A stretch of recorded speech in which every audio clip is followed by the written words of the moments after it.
NBC Radio News on the Hour, brought to you by Wynn's friction-proofing products to correct and prevent car trouble from radiator to gas tank. Now here is Martin Agronsky, NBC News. President Kennedy denounced critics of his foreign policy today as prone to confuse rhetoric with reality. On the second day of his Texas tour, the president used a Dallas speech to contend that those who advance seemingly swift and simple solutions to every world problem will end in endangering the nation's security. Though the president didn't mention Arizona Senator Barry Goldwater by name, there was no doubt his remarks were aimed at the man who is now regarded as the front runner for the Republican presidential nomination. Acting Commerce Secretary Franklin D. Roosevelt, Jr. has testified to the Senate Banking Committee that the U.S. will have to hurry its decision on selling surplus wheat to the Soviet Union, as the Russians have now set a May 21st deadline for beginning shipments. Roosevelt argued against the proposal of South Dakota Senator Munt to bar government-sponsored credit for wheat purchases by any communist nation. He contended this restriction would bar U.S. businessmen from getting a fair chance to win a part of Russia's annual $4 billion of trade with the free world. At the United Nations in New York, the 17 member states of the presently postponed Geneva Disarmament Conference voted to resume negotiations at Geneva next January 21st. And more news after this from Wynn's Friction Proofing. Carefree driving begins with a can of wind. On Friday, November 22nd, 1963, President Kennedy awoke at 7:30 a.m. He ate a light breakfast with Jackie before going out by himself to the square in front of his hotel to address a crowd of a few thousand people. Someone shouted, "Where's Jackie?" He pointed to the 8th floor suite and replied, "Mrs. Kennedy is organizing herself, but of course she looks better than we do when she does it." The first couple, together with VP Johnson and Texas Governor Connaly, then took a short flight to Dallas. At 11:55, the president's motorcade left Love Field in Dallas. 35 minutes later, history changed forever. We'll see you again in about 30 seconds. Don't go away, huh? This is the CBS Radio Network. And this is KNX, AM and FM, Curious Radio, Los Angeles. From Kraft comes a new kind of safflower oil margarine. Light, new, miracle safflower oil margarine, made from 100% safflower oil and lightly whipped to give you 6 delicious cubes per pound. Although a pound still weighs a pound, every pat of new miracle safflower oil margarine is lighter. Actually 1/3 lighter than regular margarine. The texture is more delicate for smoother spreading. And this light new miracle, whipped from 100% safflower oil, gives you important nutritional benefits. And calories? Same per pound as regular margarines, but 12 less per pat with light new miracle safflower oil margarine from Kraft. Kraft also brings you a new salad and cooking oil. New miracle safflower oil for your frying, baking, and salad making. Another crisp, clear, cool day throughout the Los Angeles area. The current temperature in Hollywood is 65 degrees and expected high of 68. In KNX Radio Time, exactly 10:30.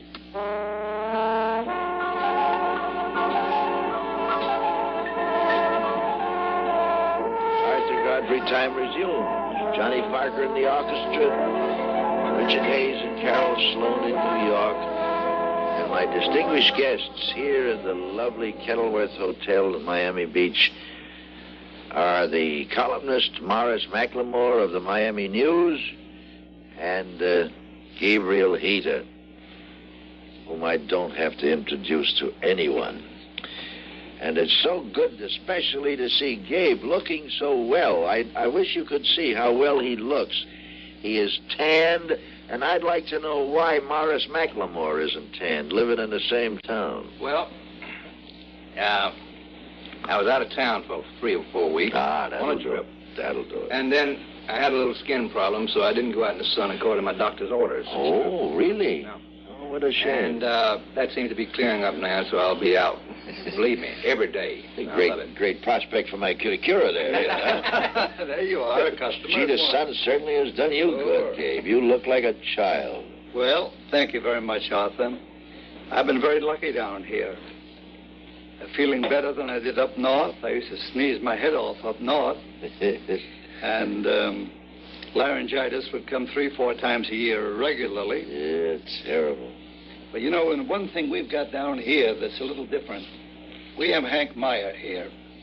And if you don't have a beautiful day, you call him up and say, Hank, where the heck is that sun? And it comes out.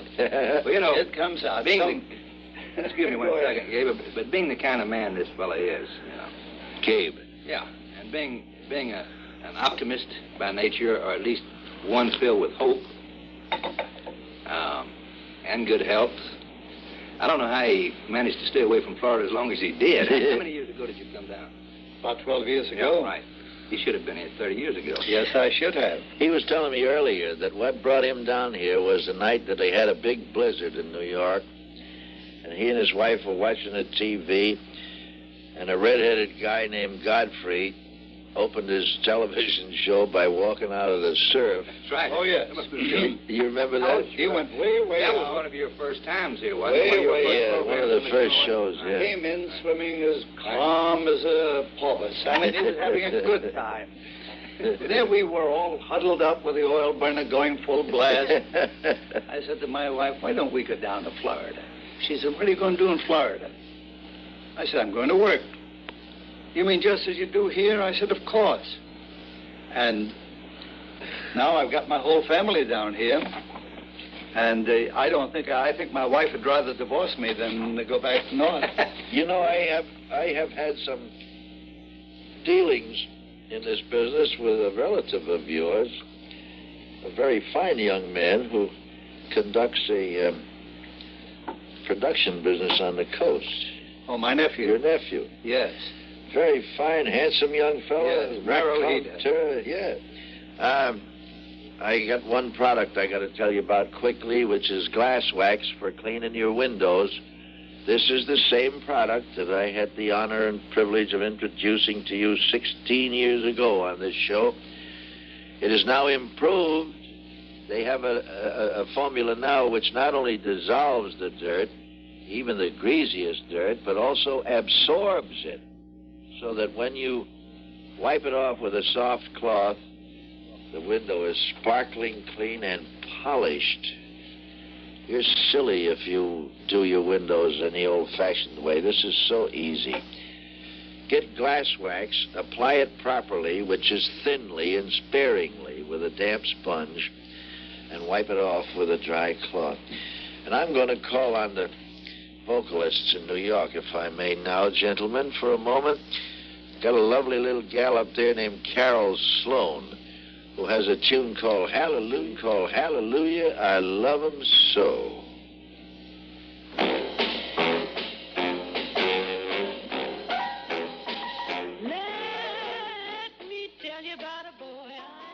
This is Soundcheck audio from the collection of Gordon Skeen. On the morning of Friday, November 22nd, 1963, Gordon was 12 years old and home from school, recovering from an operation.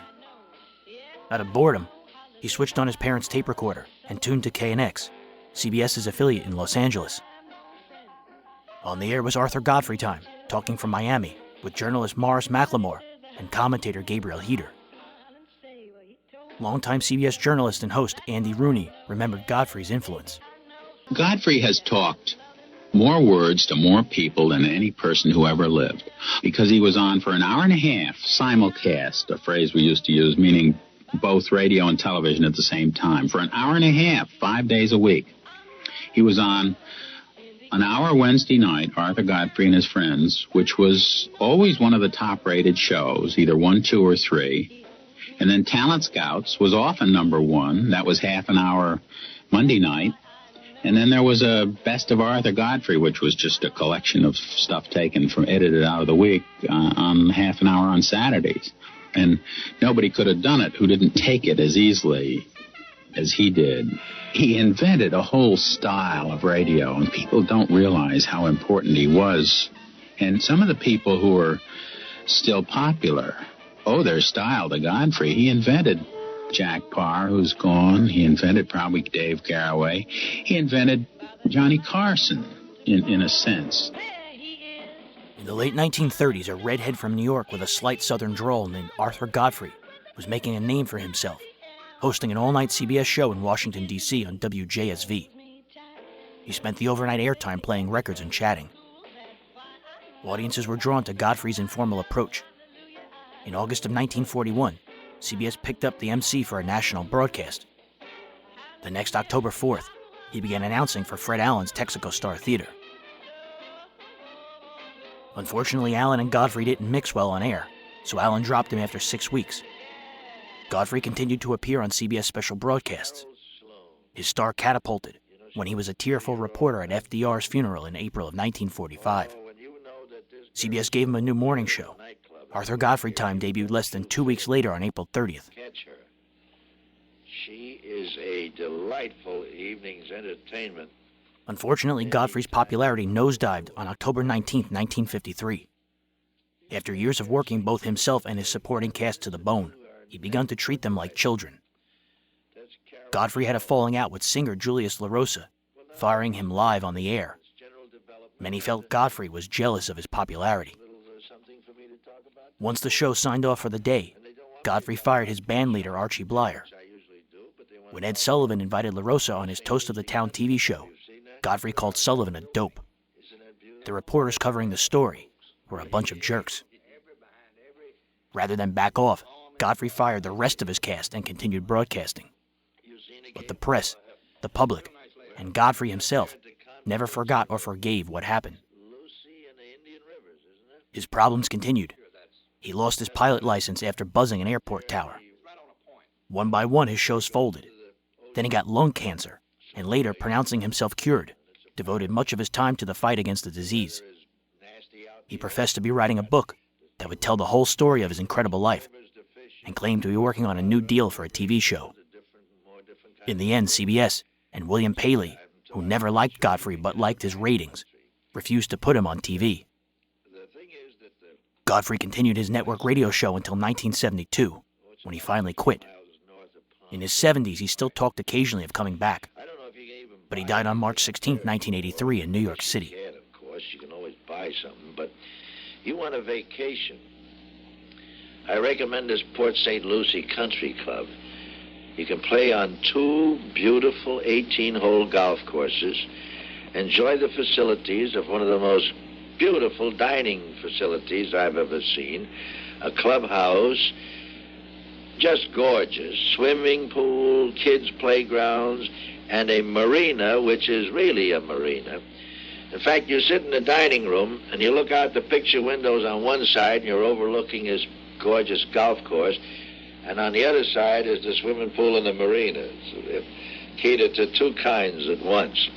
And if you like, you can live in your own furnished home, 1, 2, or 3 bedrooms, complete hotel service, linen, silverware, TV, cooking facilities, if you want to cook instead of using the dining facilities of the country club. And you know what? You can play golf every day.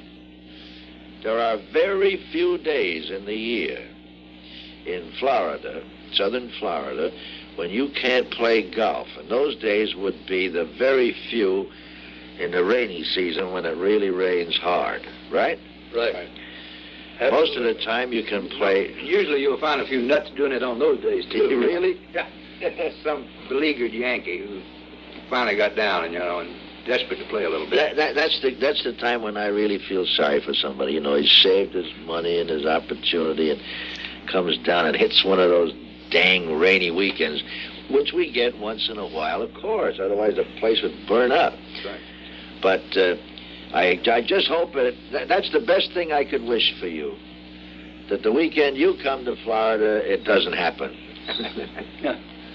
Boy, I've had it happen to me, Gabe. You remember some of those shows we did down here in bathing suits, shivering? Yes. Still, you had a great time. Oh, yes. Did a tremendous job for a lot of people because, except for you, a lot of these people would say, oh, yeah, someday I'm going to go to Florida. Yeah. It was a plan, a hope. And they'd get older and older, and then, unfortunately, it was too late. He was gone, or his wife was gone, or something happened.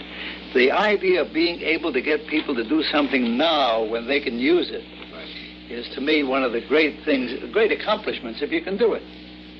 You've done it. Well, you know, we've had a great many promoters of note, some famous and some infamous, I guess, working around Florida. But I think that Arthur has, I know he's gotten more distance out of his remarks than any of the rest of them. Oh, yeah. And probably has had a... Here is a news alert bulletin from the KNX Radio News Bureau. President Kennedy was shot today, just as his motorcade left downtown Dallas. Mrs. Kennedy jumped up and grabbed Mr. Kennedy. She cried, "Oh, no." The motorcade kept going. Mrs. Kennedy was in the car with the president. Repeating, President Kennedy was shot today, just as his motorcade left downtown Dallas, Texas. Further details as they are available in the KNX News Bureau. Yeah, he's got the hotel now. The other day, the Minute Maid people gave me a beautiful watch, and thank heaven they autographed it to me and inscribed the back case where he'd have But he has this hotel now. We interrupt this program for a CBS Radio Net Alert Bulletin. This is Alan Jackson reporting from CBS News headquarters in New York with a bulletin on an incident which just occurred in Dallas, Texas, where President Kennedy is visiting. While this exact recording isn't the original that Gordon Skeen air-checked, he later said about recording that morning, "Why was I doing it? I have no idea. And to this day, I couldn't tell you exactly what made me pick this day and this hour to hit the record button." Suddenly, it all became very serious. According to the last report, both the president and the governor were hit by the bullets. What follows here is a living nightmare, now 60 years old, and not a moment of it is dated by time. His wife was rushed to Parkland Hospital. The governor was also taken to Parkland. Clint Hill, a Secret Service agent assigned to Mrs. Kennedy, escorted the president into the hospital, and we are awaiting further word on his condition. We will repeat these details as they have come into us here in our New York News headquarters. A would-be assassin fired at the presidential automobile in Dallas a short while ago, hitting both President Kennedy and Texas Governor John Connaly. President Kennedy was cradled in his wife's arms as the car sped off to Parkland Hospital in Dallas. Both the president and Governor Connaly have been taken into the hospital for emergency treatment. An Associated Press photographer, James Altkin, said he saw blood on the president's head. He said he heard 2 shots but thought someone was shooting fireworks until he saw the blood on the president. The photographer, Altkin, said that he saw no one with a gun at the time. These are the details we have so far on this situation. We are awaiting further information that might come in by telephone or by the Press Association wire to our news headquarters here in New York. The president, as you know, was on a 3-day tour of the state of Texas. He flew down yesterday and was preparing to make an appearance and a speech today in Dallas before flying on to the state capital of Austin for an appearance this evening. We will repeat the information we have of now. Both President Kennedy and Texas Governor John Connaly have been wounded by an assassin's bullet. We do not know the condition of either man. Both have been taken to Parkland Hospital in Dallas, Texas. This is the latest we have at our CBS News headquarters in New York. We now resume our regularly scheduled program. I've ever seen that book of hers, you know, on photography, on the photographing the human figure. Beautiful. And her sculpture is all around the house, her little art, her taste everywhere. They have one of the most beautiful homes I've ever seen. You know, you walk in there, you relax completely. We interrupt this program for a CBS Radio Net Alert Bulletin. This is Alan Jackson reporting from CBS News headquarters in New York with more details on the incident which just occurred in Dallas a short while ago, where President Kennedy has been wounded by a would-be assassin. He and Texas Governor Connaly were shot from ambush as their motorcade drove through Dallas shortly after the president arrived in the city on the second day of his tour. So far, there's no indication of how seriously either man was injured. Both were lying flat in their car as the automobile sped off to a hospital. Both men have been taken to the Park Lane Hospital in Dallas for treatment. The incident occurred just east of the triple underpass facing a park in downtown Dallas. Reporters in the motorcade with the presidential party were about 5 car lengths behind the chief executive's car at the time. It has been difficult to tell immediately whether the First Lady and Mrs. Connaly, who were riding in the same car, might have been injured. They were holding their husbands as the car rushed off to the hospital, and we are still waiting more details on just what went on there. Secret Service agents in a follow-up car quickly unlimbered their automatic rifles.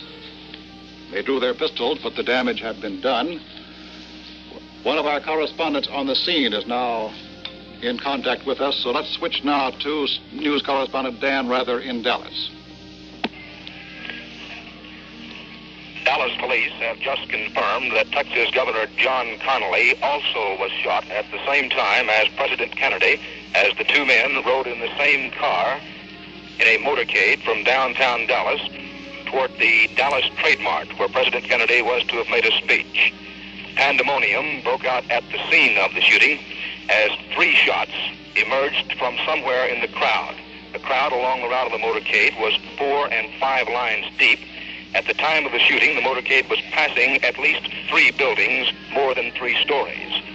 One child, aged 7, told authorities that he saw a man lean out of the 5th floor of one of the buildings and fire the shots. Police and Secret Service agents now have that building surrounded and are going through the building in a systematic search. Still, another witness at the scene said, this man was an adult, said he thought he saw a man and a woman crawling along a walkway over the motorcade route, and that this adult said it was possible that that man and woman could have fired the shots. Dallas police say they have no information on the condition of either President Kennedy or Texas Governor John Connaly. Several reporters who were in the motorcade said that Mr. Kennedy had blood on his head as he was taken into an ambulance and rushed to Dallas's Parkland Hospital, just a few blocks from the Trade Mart where he was to have made the speech. This is Dan Rather in Dallas, Texas. That's the latest from one of our team of correspondents with the presidential party in Dallas. We will be getting additional details from minute to minute as we continue here. The shooting took place at 1:45 Eastern Time. That was just about a little over 10 minutes ago. President Kennedy apparently was shot in the head. He fell face down in the back seat of his car, and there was blood on his head. Mrs. Kennedy, riding in the car with him, shouted, "Oh no," and tried to hold up her husband's head. Riding in the same car were Governor Connaly and Mrs. Connaly. Governor Connaly also was hit. We have no information on how seriously either man has been hurt. Connaly remained half-seated, but slumped to the left when he was shot. There was blood on his face and forehead. Both the president and the governor were rushed to Parkland Hospital near the Dallas Trade Mart, where President Kennedy was to have made a speech today. And a late word, Texas Congressman Albert Thomas says he has been informed that both President Kennedy and Governor Connaly are still alive after having been shot in an assassination attempt. That is the first word we have had to that effect. Congressman Thomas says he has been informed that President Kennedy and Governor Connaly are both still alive after the shooting attempt a short while ago. Thomas, standing outside the corridor of the emergency room in which both the president and Connaly are under treatment, said he has been told the president is still alive but is in a very critical condition. President Kennedy is in a very critical condition after the attempted assassination in Dallas, Texas, less than a quarter of an hour ago. The security police have the one building surrounded where, according to one report, the assassins may have been planning their ambush. There is one other report that a man and a woman were seen on a grassy knoll overlooking the motorcade route and that perhaps that was the ambush spot. Details are still scarce. The situation was a turmoil, as would be understandable, immediately after the shooting took place. When the president was taken into the emergency room, a call was sent out immediately for some of the top surgical specialists in Dallas. As we mentioned a moment ago, the president was shot in the head. He fell back in his car, and blood could be seen on his head. And a call was also sent out for a Roman Catholic priest. This is a standard procedure in serious operations of this type, and is not to be taken as indicating the expected fate of the president yet. Vice President Lyndon Johnson was in a car behind the president. There is no immediate indication that he was hurt. In fact, there's no indication at all of what might have happened to Johnson, since only the president's car and its Secret Service follow-up car went to the hospital in the initial drive. We have a further report from another one of our correspondents in the area. Let's go now to news correspondent Nelson Benton at the hospital. A few moments ago, there was still no official word on the president's condition from authorities at Dallas Parkland Memorial Hospital. However, Senator Ralph Yarborough of Texas, who was riding 3 cars behind the president in the Dallas motorcade, gave reporters a description of what he saw as the president was shot and as his car followed the presidential limousine from downtown Dallas to the hospital. Senator Yarborough told newsmen that he heard 3 shots. He did not see where they came from, but he thought he heard 3. He said he then saw a Secret Service man beating his fist on the president's limousine. Senator Yarborough told newsmen it was too horrible to describe, but he did tell reporters that both Governor Connaly and the president were gravely injured. He said that the president appeared to have been shot in the head. Senator Yarborough, as we say, was 3 cars back from the president's car. He said his limousine followed to the hospital. He only saw the attendants at the hospital carrying the president into the hospital. Thus far, no report, as we know from here, on his exact condition. This is Nelson Benton outside Parkland Memorial Hospital in Dallas, Texas. One further report has come into our news headquarters here in New York by the Associated Press, quoting the Secret Service as saying that the president remains in the emergency room and that the governor has been moved to the general operating room of Parkland Hospital. One Secret Service man was overheard telling another that there was no need to move the president because emergency facilities are entirely adequate in the emergency room where he is located. Our news bureau in Washington has reported that the Senate has recessed and that Senator Ted Kennedy, the youngest of the Kennedy brothers, was presiding over the Senate when the news was received. Mrs. Kennedy apparently was safe, and Mrs. Connaly also is safe. Both women were riding in the same car, the same limousine, in which the president and the governor were riding in the motorcade through Dallas when the assassination attempt took place. And while we are waiting for further details to come in from Dallas, here is my colleague, Dallas Townsend, with a summary on similar situations in the past. Dallas Townsend. Well, Alan, the most famous assassination in American history, of course, was the assassination of Abraham Lincoln, the 16th president of the United States, who was shot by John Wilkes Booth in April 1865 and died the following day. After that, there was an attempt on William McKinley, who was president in 1901. William McKinley was shot on September 6, 1901, and he died September 14th after lingering for several days in extreme pain. An anarchist named Leon Czolgosz was executed for the crime on October 29th. In 1933, President-elect Franklin Delano Roosevelt was shot at in Miami, Florida, by an anarchist named Joseph Zangara.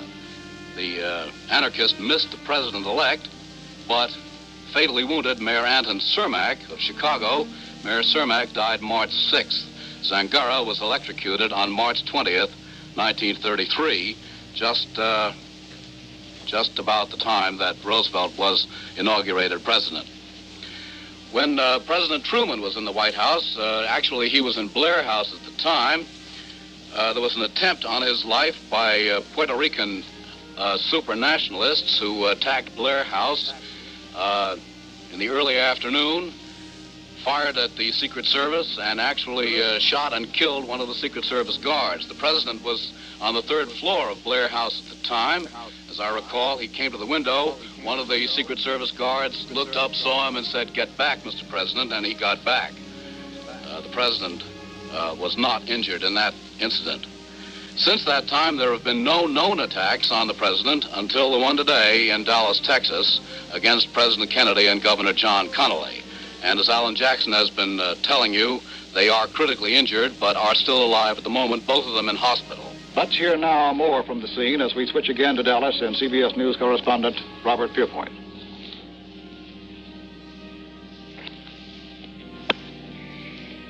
Human blood type B+ has just been rushed into the operating room where President Kennedy and Governor Connaly are being worked over by doctors here at Parkland Memorial Hospital. We do not know whom the blood is for, but the situation still looks very bad. As we said a little earlier, 2 priests have also gone in to be with the president. I repeat that the latest information we have only is that human blood has been rushed into the operating rooms. We do not know whether it is for the president or for Governor Connaly, both of whom are reported to be in serious condition. This is Robert Pierpoint at Parkland Memorial Hospital in Dallas. Dallas police and federal agents have completely surrounded a multi-story building which was on the motorcade route directly across the street from the scene where President John Kennedy and Texas Governor John Connaly were shot a short while ago. Police say they have found 4 empty cartridges on the 5th floor of the building. Police with sawed-off shotguns and other weapons have completely ringed the entire area. One ring of police is around the building itself. Another is around about a 3-block area in which the building is located. Police and federal agents are going through a systematic search of the building.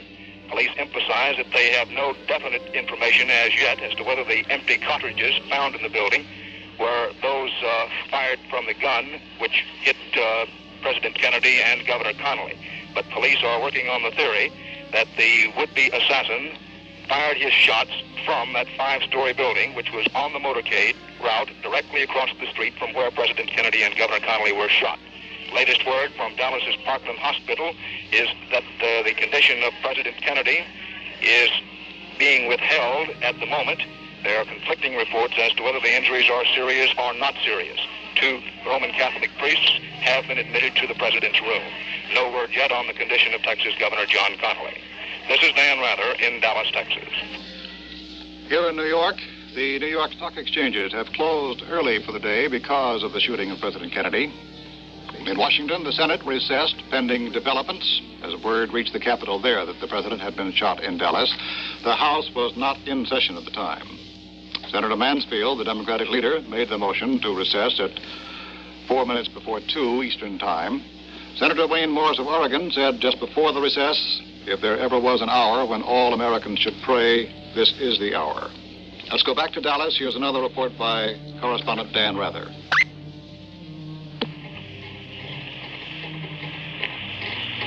The Dallas County Sheriff's Office reports it has arrested a 25-year-old suspect, a man suspected of possibly being connected with the shooting of President John Kennedy and Texas Governor John Connaly.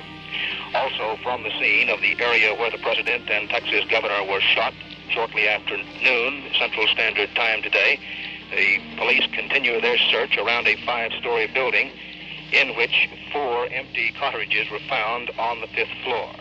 Another report from the scene of the shooting seems to confirm that 1 Secret Service agent was killed at the same time President Kennedy and Governor Connaly were shot. This is Dan Rather in Dallas, Texas. Let's switch now for news from the nation's capital as we switch to news correspondent Wells Church on Capitol Hill. Well, of course, Washington was probably hardest hit by this startling news. And oddly enough, by coincidence, the president's brother, Senator Ted Kennedy, was the presiding officer of the Senate when they learned of the shooting. Actually, he was calmly signing his name to a series of group photographs for visitors when an aide came running in with the word from Dallas. Well, most of the senators looked up, of course, obviously angry at the interruption. And the aide ran to Kennedy's chair. The senator threw down his pen, and the pictures scattered all over as he ran for the door. And the same aide ran from senator to senator telling them the news. They'd just been discussing the proposed extension of aid to rural libraries. Minority Leader Dirksen put his hand to his heart.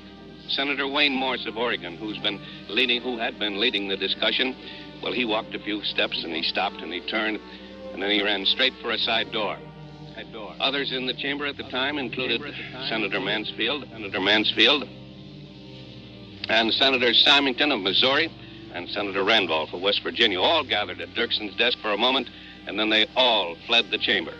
Reporters crashed over each other in a dash for the doors. The usual scattering of tourists, no more than 100 were left, everyone completely stunned.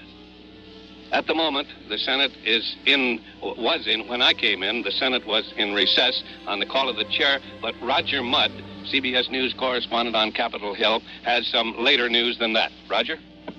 The Senate has just gone back into session at the call of Majority Leader Mansfield, and when I left the floor just a moment ago with the ringing of the bells summoning the senators back, Senator Dirksen said the intention was for the chaplain of the Senate, Frederick Brown Harris, to lead the Senate in a prayer, and then the Senate would go out adjourning to await again the call of the chair.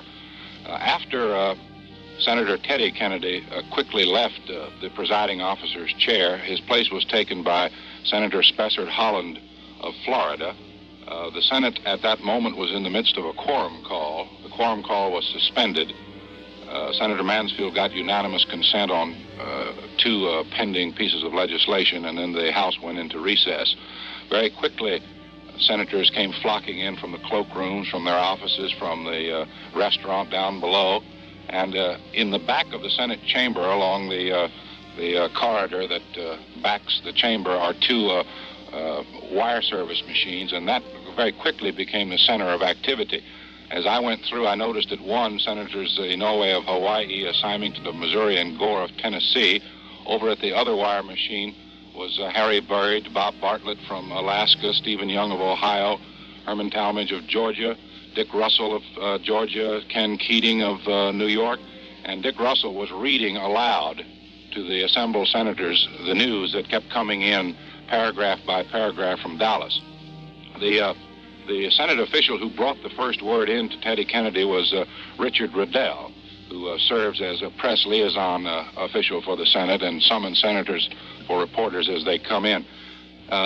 Most of the members of the Senate, Wells, were almost too shocked to open their mouths. What I heard Albert Gore say was, it's just horrible, that's all I can say. I went and talked to Jim Pearson, a young Republican from Kansas. He told me, I feel sick at my stomach. Many of the senators came rushing here to the Senate radio gallery, expecting to find later news here than they might even on that wire. Senator Curtis, for example, rushed in. Actually, his face was flushed. He was chomping on a cigar, and of course, we weren't able to tell them any more than you, the audience, have already heard. CBS newsman David Schumacher was in the gallery at the time that Senator Kennedy was told of the difficulty in Dallas. Were there any other impressions you got? Oh, I'm sorry. Well, did you leave? We had to send him away. We're trying to have Dave.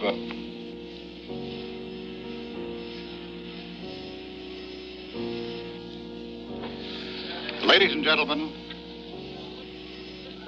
the President of the United States is dead. John F. Kennedy has died of the wounds received in an assassination in Dallas less than an hour ago. We repeat, it has just been announced that President Kennedy is dead.